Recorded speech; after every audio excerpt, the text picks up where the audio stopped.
La Retro es presentado por Next News, el banco de noticias más grande de Chile. ¿Cómo están? Muy buenos días. Bienvenidos a otro capítulo de La Retro, este podcast y contenido que hacemos para la comunidad del libro y obviamente para todo quien nos quiera seguir viendo en las distintas plataformas que tiene el libro para ustedes. Como siempre, estamos con Cecilia Cifuentes, economista y directora del Centro de Estudios Financieros del ESE Business School, y Guillermo Ramírez, diputado de la UDI, abogado también y miembro de la Comisión de Hacienda de la Cámara. ¿Cómo están? ¿Cómo les ha ido en esta semana que ya estamos a día jueves? ¿Cómo les va? Bien, bien, ya no queda nada para terminar el año. Sí, qué angustia y la cantidad de cosas que quedan por hacer todavía. Sí, Y hay algo de cansancio, ya se nota un poco en un año que ha sido particularmente estresante, intenso, pero también muy entretenido, como lo hemos ido analizando también programa a programa. Tenemos, como siempre, mucho tema, poco tiempo, entonces vamos, como se dice en buen chileno, dos cucharadas y a la papa inmediatamente en esto. Y quiero partir con un tema que quizás los va a sorprender desde la perspectiva que no tiene prácticamente nada que ver con aspectos económicos, pero sí se entronca, se empalma, y acuérdense con esa palabra que técnicamente puede ser bien interesante. Mañana se va a conocer la ENUSC, ¿no es cierto? Esta encuesta nacional urbana para conocer un poco el pulso del delito o de la seguridad ciudadana, ¿verdad? En Chile. Pero hay un problema en sentido no metodológico, sino en sentido de cuándo se midió, se hizo la medición. Normalmente se hace a fines del año anterior, ahora, ¿no es cierto?, no se hizo de esta manera. El punto, sea cual sea, es que va a ser difícilmente comparable, vale decir, este tren de comparaciones que normalmente se hace, en este caso en la ENUSC, pero podría también ser en otro tipo de encuesta, ese tren, esa concatenación, se quiebra un poco y se genera un problema de comparabilidad en este tema. Y eso lo quería, y parto por Cecilia, obviamente, en este aspecto de esta dimensión técnica, a partir de Lenus, insisto, es una excusa simplemente porque está con este problema, pero nos permite analizar este tema. ¿Qué pasa cuando este tipo de instrumentos que son tremendamente relevantes, como termómetro, como medición, se quiebran en su comparabilidad e impiden, obviamente, hacer la secuencia larga y en el mediano y largo plazo generar políticas o impulsar buenas políticas públicas porque efectivamente está trizado. No se puede hacer la secuencia lógica, la secuencia temporal de este tipo de cosas. Es un elemento muy complejo que ha ocurrido también en otros elementos y te quería preguntar, primero, la dificultad que eso genera y segundo, ¿de qué manera se puede empalmar? ¿De qué manera existen elementos técnicos para poder modificarlo y perfeccionarlo? Porque muchas veces los elementos cambian y se trata de incorporar nuevas dimensiones, pero hacerlo efectivamente empalmable para tener una secuencia, ¿no es cierto?, lineal que nos permita hacer las comparaciones adecuadas, Cecilia. bueno, yo creo que esto es una negligencia inexcusable, porque además este es el tema lejos más sensible para la población y en un tema en el que estamos todos preocupados no vamos a tener el termómetro.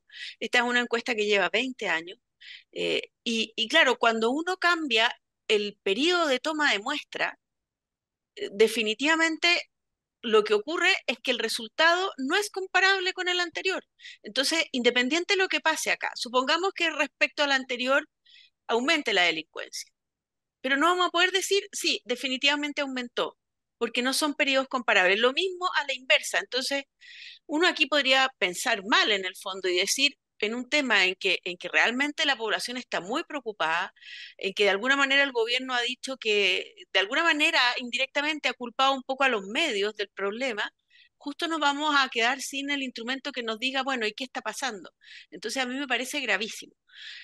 Es efectivo que uno puede mejorar los instrumentos y de hecho, por ejemplo, esto pasó con la encuesta de empleo del INE, que es una encuesta clave, que se cambió el año 2010, se mejoró fuertemente la encuesta, pero, y aquí hubo a lo mejor algo que por un problema de costos en ese minuto no se hizo, no se creó un periodo de transición de tal forma de hacerla comparable con los datos anteriores. Nosotros no tenemos datos comparables de temas laborales anteriores al año 2010, eso fue un problema muy serio cuando se hizo ese cambio, porque no sabíamos, estábamos medio ciegos respecto a lo que estaba pasando. Y la verdad que hacer políticas públicas sin datos es como plantear que uno va a hacer, la política pública va a tener un problema serio, porque necesariamente necesitamos datos. El patrimonio estadístico de los países es tremendamente relevante. Aquí hay un daño a nuestro patrimonio estadístico. Y a mí me parece que es inexcusable, porque ¿cuál es la razón para haber cambiado el periodo? Uno podría haber mantenido el periodo y haberle incorporado elementos adicionales de tal forma de poder saber a ciencia cierta, con un instrumento comparable, qué está pasando con la delincuencia en Chile. Es una pregunta que va a quedar pendiente. A mí me parece Guillermo, bien grave lo que ha pasado. ¿tú tienes algunas luces respecto a lo que pasó en el sentido de lo siguiente? Es el tema, la encuesta CEP lo reflejaba la semana pasada, el tema, aunque ha caído marginalmente, pero el tema, primero, la primera prioridad en preocupación ciudadana, primero. Segundo, el ENUSC es el termómetro más grueso, el termómetro, ¿no es cierto?, más sólido, con más tiempo, precisamente para ir dando cuenta de los ajustes y los cambios. Y tercero, un gobierno que en su minuto, ¿no es cierto?, no fue tan duro en materia de todo lo conocido, no voy a entrar en detalles, ¿no es cierto?, previo incluso cuando era oposición, y ahora que ocurra esto por una negligencia inexcusable, como dice Cecilia, habrá razones que plantea el gobierno.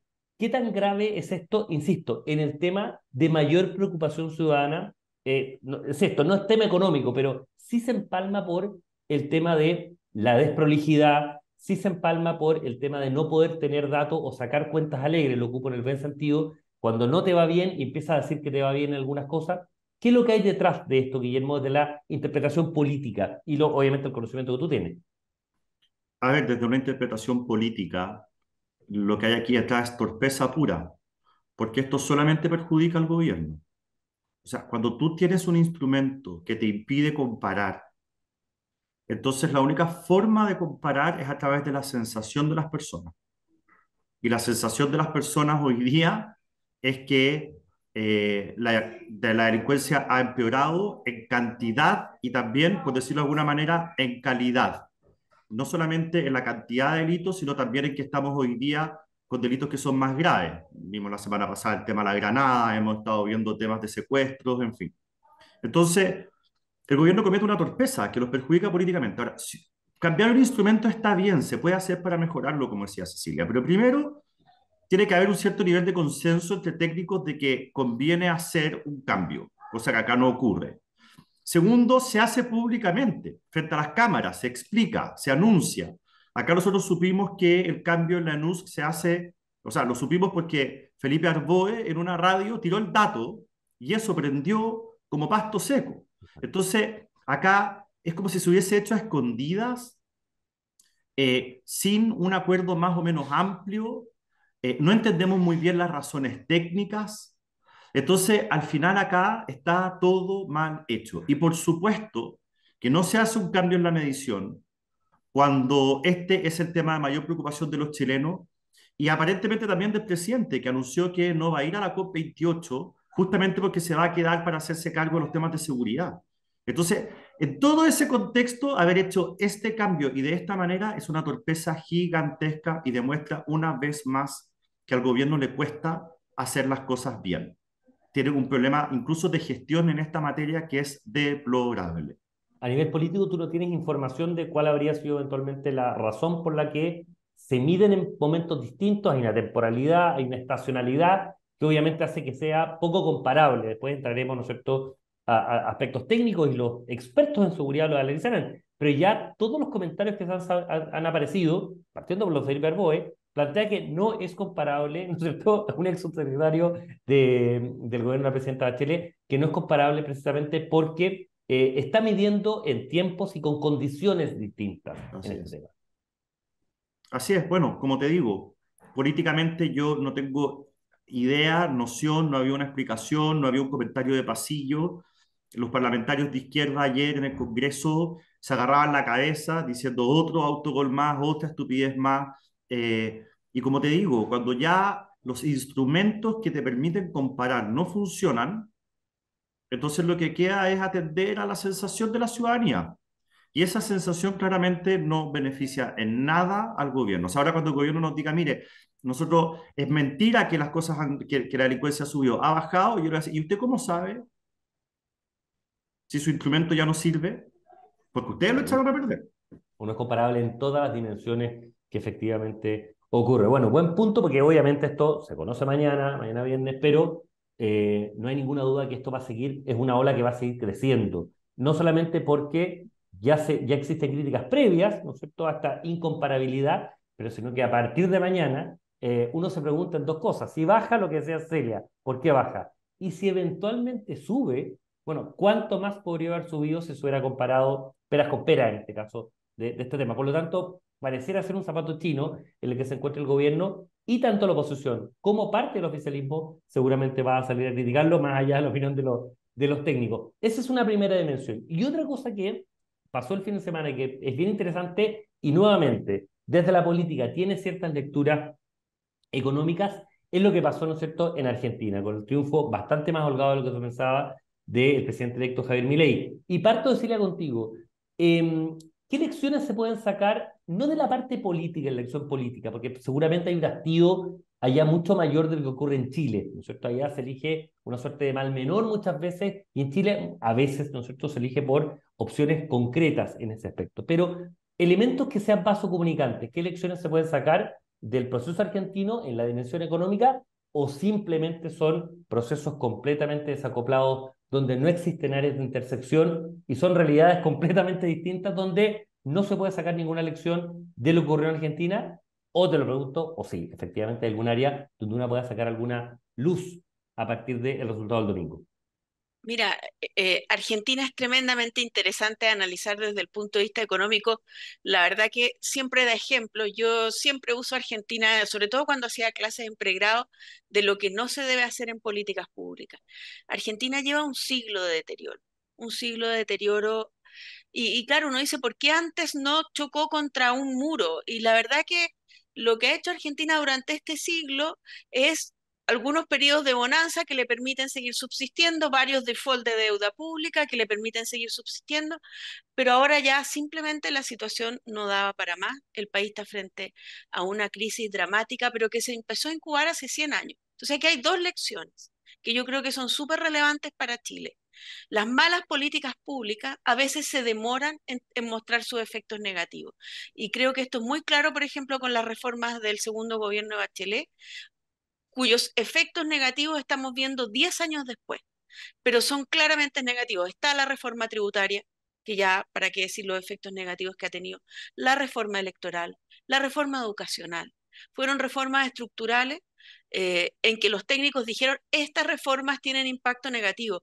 Y muchas veces a mí me ha pasado como economista que dicen, ven, y ustedes que anunciaban las penas del infierno, ¿y dónde están? Porque los daños a veces toman tiempo. Con los retiros de fondos de pensiones, que los economistas estuvimos la mayoría muy en contra, el efecto fue un año después. Entonces, esto es un tema que hay que tener bien claro. Los daños de política pública a veces se demoran mucho tiempo en mostrar su efecto. Y la otra lección relevante que yo creo para Chile, y esto tiene que ver con una famosa frase de Evita Perón, que plantea, donde hay una necesidad, nace un derecho. Que es tremendamente peligrosa, claro, políticamente es muy atractiva, pero aquí yo creo que otra lección que tenemos que aprender de Argentina, y que es verdad que estamos bien lejos de ello, pero vamos en ese camino, lamentablemente, esta idea de los derechos sin los deberes respectivos. Y por eso a mí me parece tan importante, por ejemplo, que la propuesta constitucional incorpore esta idea del Estado social de derecho, pero lo incorpore junto con el principio de responsabilidad fiscal. Porque el problema de Argentina es que ha creado una sociedad de derechos, pero no se ha preocupado de los deberes. Entonces uno tiene este problema enorme de gente, de 20 millones de argentinos que reciben cheques del Estado todos los meses y solamente 8 millones que pagan impuestos. Entonces, eso a mí me parece que es esencial. No podemos crear derechos sin la necesidad de que existan deberes, de que exista formalidad en la economía, de que todos paguen los impuestos que corresponden, de que se cumpla el principio de la responsabilidad fiscal. Argentina tiene un problema fiscal.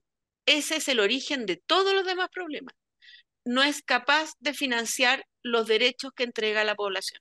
Ese es el origen. Eso es lo que tenemos que preocuparnos de evitar, y lamentablemente Chile lleva también una década de deterioro fiscal, que a mí me parece preocupante porque ese era nuestro principal activo. Entonces, Efectivamente, creo que son en algunos lecciones números súper relevantes. sí, salimos incluso muy bien destacados en los rankings del Fondo Monetario Internacional, del Banco Mundial, en materia monetaria, obviamente, Banco Central, y en materia fiscal. Creo, me puedo estar equivocando, que alguna vez Chile salió uno del mundo en eso, con otros países como uno, ¿ah? No, no era el único, pero en algún minuto salió rankeado uno hace, insisto, hace unos 15 años. Creo que estaba Nicolás Izaguirre como ministro de Hacienda en ese minuto, y si la memoria no me falla, Vittorio Gorgo, de presidente del Banco Central. Guillermo, en esa misma dimensión, lecciones o lecturas que uno pueda sacar a partir de lo que ocurrió el fin de semana en Argentina. Sí, a la mirada política, perdón, a la mirada económica que hace Cecilia, que me parece súper interesante la mirada del deterioro de la responsabilidad fiscal. Chile todavía tiene, por ejemplo, un nivel de deuda que es bastante normal, pero lo que preocupa, lo hemos comentado en programas anteriores, es la trayectoria que esto ha tomado, cómo ha crecido el nivel de deuda. Pero en fin, no voy a entrar en eso, Cecilia lo explicó mucho mejor de lo que lo podría explicar yo. En términos políticos, a mí lo que me preocupa es que siento que se está generando un terreno en Chile eh, para la aparición de liderazgos como el de Milei, pero que pueden ser de derecha o de izquierda, o pueden ser de ninguna parte, digamos. En el fondo, eh, cuando la política no da respuesta a los problemas y ocurre que la gente empieza a perder la confianza en la política, entonces pueden aparecer estos liderazgos que básicamente lo que hacen es girar contra la casta, como le decía Milei. En el fondo, él no gana por ser de derecha ni un liberal libertario. Él gana porque la gente está hasta la coronilla en Argentina. Y él prometía mandar a la punta del cerro a la casta política. Él podría haber sido de izquierda, él podría haber sido de ninguna parte, él podría haber ganado con un discurso, él ganó con un discurso económico, él podría haber ganado como Bukele con un discurso en materia de seguridad u otro.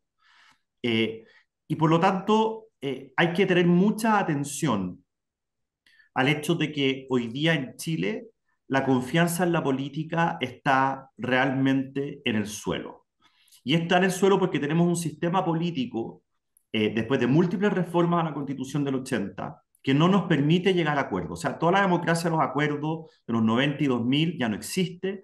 La aparición del Frente Amplio destruyó el diálogo. La atomización en el Congreso impide llegar a acuerdos porque estamos hablando de 20 partidos, algunos enanos, que tienen 2, 3 parlamentarios que impiden lograr las mayorías. Eh, Tuvimos un proceso constitucional que no interpretó en nada a los chilenos, no era lo que los chilenos querían. Tenemos un gobierno que en temas de economía y seguridad, que son siempre los dos más importantes, no está dando el ancho. Y por lo tanto, los chilenos hoy día, y uno lo ve en las encuestas en relación al plebiscito, ya han perdido la fe en que desde la política esto se puede arreglar. Gran parte, nosotros lo hemos estudiado muy bien, gran parte de la gente que se pronuncia por el rechazo lo hace de una perspectiva de no confío en nada que venga de los políticos. Y este texto constitucional viene de los políticos. Y por lo tanto yo puedo estar a favor o en contra del gobierno, yo voy a votar siempre que no.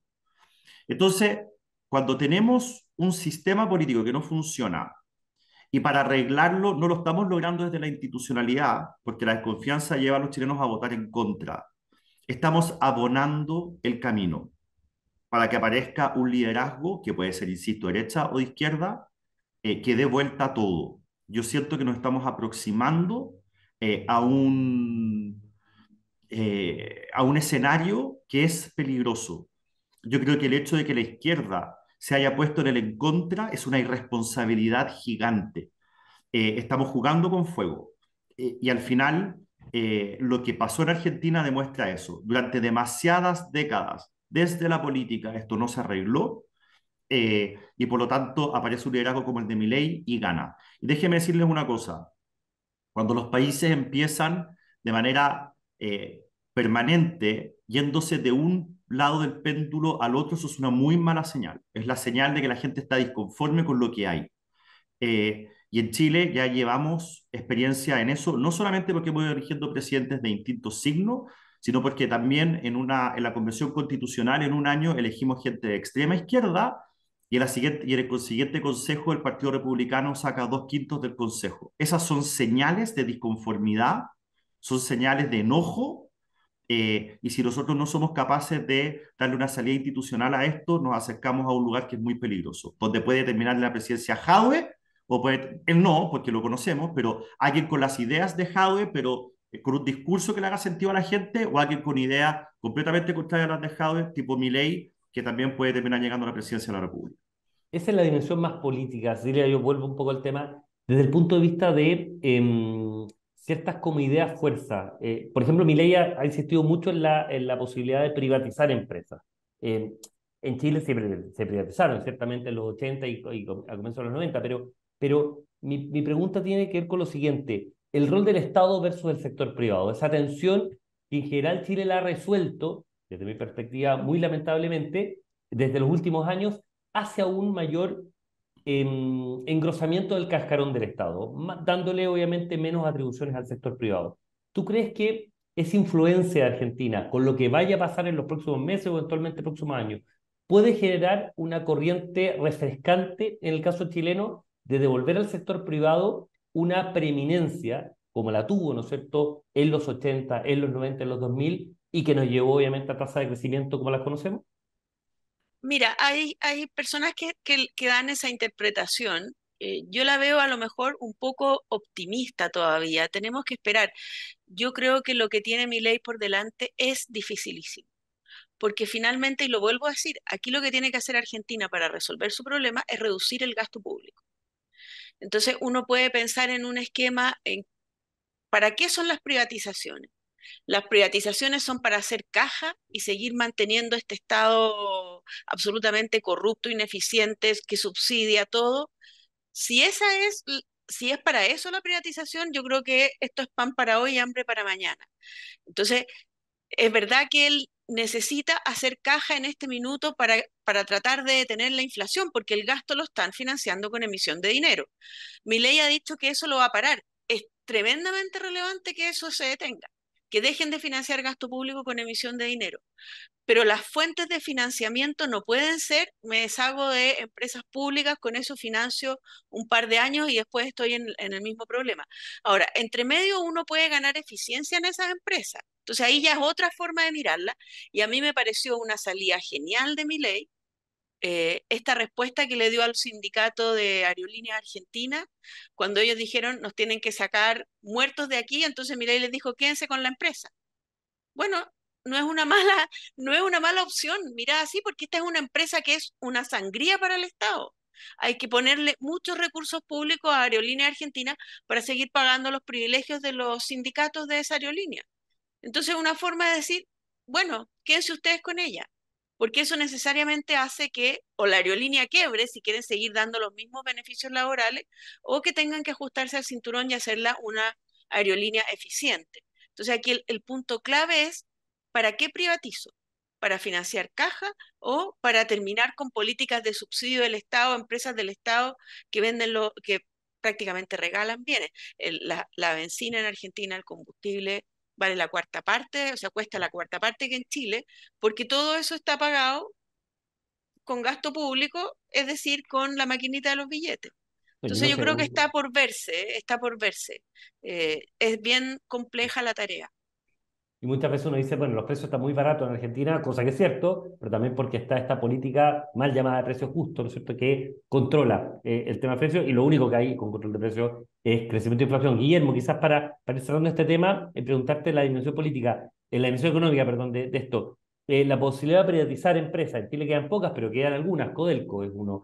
Uno ve una empresa, ¿no es cierto?, con índice de endeudamiento muchísimo mayor de lo que estaban hace años, con proyectos estructurales que no han rendido en materia de productividad y sí han tenido un nivel de sobrecosto, con sindicatos, Aerolínea Argentina se queda corto respecto a los beneficios del sindicato de Codelco, muchas cosas. Este gobierno no, pero un eventual gobierno de oposición, la posibilidad de privatizar una parte, no digo completamente, no el control, pero una parte de Codelco, para darle mayores grados de eficiencia, para efectivamente generar una recaudación que eventualmente pueda hacer capitalización para proyectos estructurales, en fin.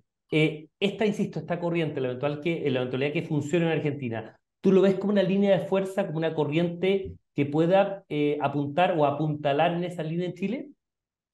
La verdad es que yo veo que más que refrescante o ayudar o apuntalar, debiera ocurrir exactamente lo contrario. Porque cuando uno privatiza una empresa, sigamos con el ejemplo de Aerolíneas Argentinas, los beneficios uno casi no los siente. Claro, el Estado dejó de tener que poner esa plata todos los meses y por lo tanto vamos controlando el gasto fiscal, pero eso casi no se siente. Lo que se ve Es un paro, los aeropuertos tomados, el caos vial, el presidente y el gobierno contra la pared. Eso es lo que se ve. Y eso es lo que va a pasar. Por lo tanto, cuando el presidente Milei empiece a privatizar empresas, si es que eso va a generar conmoción social, por decirlo de alguna manera, conflicto social, que lo va a generar, porque la oposición lo va a provocar. Eh, entonces, lo que va a ocurrir es que hacia afuera va a quedar la sensación de que las políticas de Milei son malas, no que son buenas. Lamentablemente, lo que se ve en la superficie no es lo que es. Mira, Cecilia ponía el ejemplo de la Unión Argentina, cuando el presidente del sindicato dice nos van a tener que sacar muertos, que es lo que cita Cecilia, él recalcó, literalmente muertos, aquí van a haber muertos, dijo. Esa es la disposición inicial a negociar con un presidente que todavía ni siquiera asume. Entonces, vamos a ver exactamente qué es lo que ocurre, pero eh, bueno, y para terminar este punto y ir directo al primer punto tuyo, que ingresen privados a Codelco yo lo veo más probable en un gobierno de Boric que en un futuro gobierno nuestro.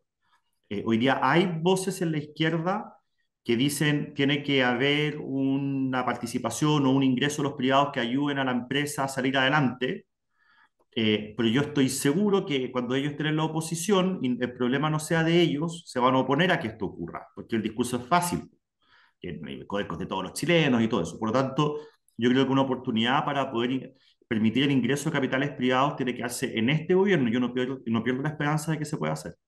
Claro, una posibilidad de que uno, con los analistas que conversa, ven la posibilidad de que el cobre siga sobre o en torno o sobre $4 en el largo plazo, ¿no es cierto? Que hay consumo importante y una condición, si uno le hace caso a esta teoría 1.1, ¿no es cierto? Que los precios se fijan por, ¿no es cierto?, el valor presente de los activos, de los flujos futuros. Bueno, algo, ¿no es cierto?, podría ser un buen negocio, pero se necesita dinero en cantidad importante precisamente para mantener el nivel de productividad con Codelco ha caído bastante, ¿ah? Desde los más de 2.000 millones, 2 millones de toneladas que producía ahora de estar, si uno suma lo de Anglo, en fin, de que proyectos conjuntos, estará en 1.300.000 más menos, me puedo estar equivocando en esto, pero ha caído precisamente la producción que tiene. Para ir cerrando, Guillermo, te pregunto siempre alguna cosa fresca, ¿alguna novedad en reforma previsional o en pacto fiscal?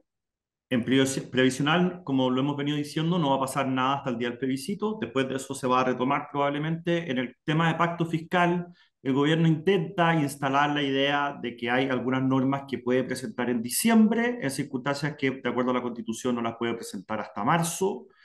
Así que por ahí va a haber un tironeo, pero eso va a ocurrir en un par de semanas más todavía. Ya, pero estamos hablando en materia de ley Sobre todo de evasión. de cumplimiento tributario, o sea, Sí, evasión, ¿no es sí. cierto? Para cerrar también, Cecilia, de lo que se ha discutido a partir del tema impuestos internos, ha salido esta idea, y te lo pregunto a ti, de colegiar impuestos internos tal como se colegió en su minuto Banco Central, en su minuto la CMF también. Vale decir, de diluir una suerte como de cabeza única y obviamente generar un consejo que pueda generar una mejor gobernanza en esto. Es una idea que a priori te parece atractiva para empezar a discutir, después se verá la forma, ¿no es cierto? A partir de eso. O sea, yo creo que lo que ha mostrado la experiencia chilena es que los gobiernos colegiados son mejores a los gobiernos unipersonales en este tipo de instituciones. Ahora, que eso vaya a necesariamente resolver problemas de corrupción interno, no creo que sea. Aquí lo que tiene que haber es sanciones muy claras y ejemplificadoras, y creo que la verdad que lo que uno ha visto hasta ahora, a mí me parece bien. El director de impuestos internos ha tomado medidas bastante drásticas, eh, pero el tema es que esto no puede quedar en que solo como este caso es muy mediático, bueno, veamos qué está pasando allá adentro. El problema es que será este el único caso. Eso es lo Ah. que preocupa. O sea, hasta qué nivel están estos impuestos internos. Lamentablemente es una de las instituciones en que este tipo de cosas, el riesgo es mayor, porque aquí hay muchos millones y millones de pesos involucrados, y por lo tanto incentivos incorrectos están presentes en forma permanente. Así que yo creo que esto tiene que ir mucho más allá de plantear un gobierno colegiado. Guillermo, tú Esto querías plantear algo, perdón. sí, ¿Perdón? No, te noté con que tú tenías ganas de plantear algo respecto al tema de impuesto interno o me No, estoy de equivoqué. acuerdo con la Cecilia. Acá hay que mirar a las personas involucradas y ir viendo qué hicieron hacia atrás. Estoy hablando tanto de los funcionarios como de las personas fuera del servicio que están siendo cuestionadas. Todas las gestiones que hicieron en el servicio de impuesto interno en los últimos 20 años, esos funcionarios o esas otras personas, para determinar el alcance de esto y si hay otros funcionarios y otras personas involucradas, porque todos los que han interactuado alguna vez con el servicio de impuesto interno entienden que los funcionarios tienen un poder gigantesco, un nivel de discrecionalidad grande, y está bien, no puede ser de otra manera, pero nosotros no le vamos a entregar ninguna atribución adicional al servicio de impuestos internos a propósito del pacto fiscal hasta que no se sepa exactamente quiénes son esos pocos funcionarios corruptos y hasta que no tengamos la certeza de que la institución está absolutamente saneada y que es totalmente proba. Aquí es una pena porque la gran mayoría de los funcionarios son gente honesta y se ve manchada su reputación por unos pocos corruptos, pero esos funcionarios honestos tienen que entender que desde la política no les podemos dar más atribuciones al servicio de impuestos internos mientras no haya garantía absoluta de que dentro del servicio los que quedan son todos probos, hacen bien su pega y que la corrupción está absolutamente fuera de la institución. Bueno, al menos ya hay algunos pasos, estos 5 funcionarios sacados, obviamente el director de Grandes Contribuyentes, Cristian Soto, que ha sido apartado, pérdida de confianza, bueno, seguirá obviamente el tema desde la lista más penal en esto, pero acá no solamente es bueno tener cierta acción, sino la rapidez con que eso ocurra. Esperemos que la CMF también se ha dado un plazo de 30 días, prorrogable, pero ya van obviamente Beltrán de Ramón, que es uno de los consejeros a cargo de esta investigación en particular, y también con claridad de la Fiscalía, obviamente, de este tema. Así que es bien interesante lo que está ocurriendo, seguramente va a ser tema en los próximos programas que tengamos en noviembre y y diciembre. agregar un Sí, punto muy corto, Cristian, respecto a sí. nuestro sistema tributario. En la medida que el sistema tributario es más complejo y está lleno de reglas especiales, excepciones, este tipo de situaciones se hace más probable. Y creo que en eso en Chile también hemos tenido un deterioro muy importante en la última década. Tenemos un sistema cada vez más complejo, lo que genera cada vez mayores espacios de arbitrariedad y de estas negociaciones entre contribuyentes y funcionarios del servicio. Es súper interesante, que cuando empieza a doblar el papel, ¿no es cierto?, se hace mucho más complicado. Un sistema incluso, puede llegar al extremo, de impuesto plano, bueno, evita cualquier tipo, ¿no es cierto?, de intersección en eso, y es cierto, uno podrá cuestionarlo o no en materia de eficiencia tributaria, progresividad, lo que uno quiera, pero desde el punto de vista de los intersticios en esto, obviamente es mucho, mucho más simple. Cecilia Cifuentes, economista, director del Centro de Estudios Financieros del ENSE Business School, Guillermo Ramírez, abogado y diputado de la UDI, como siempre, muchísimas gracias por este encuentro que tenemos semanal y nos estamos viendo la próxima semana. Que tengan un gran día. Nos vemos. Nos vemos. Muchas gracias. La Retro es presentado por Next News, el banco de noticias más grande de Chile.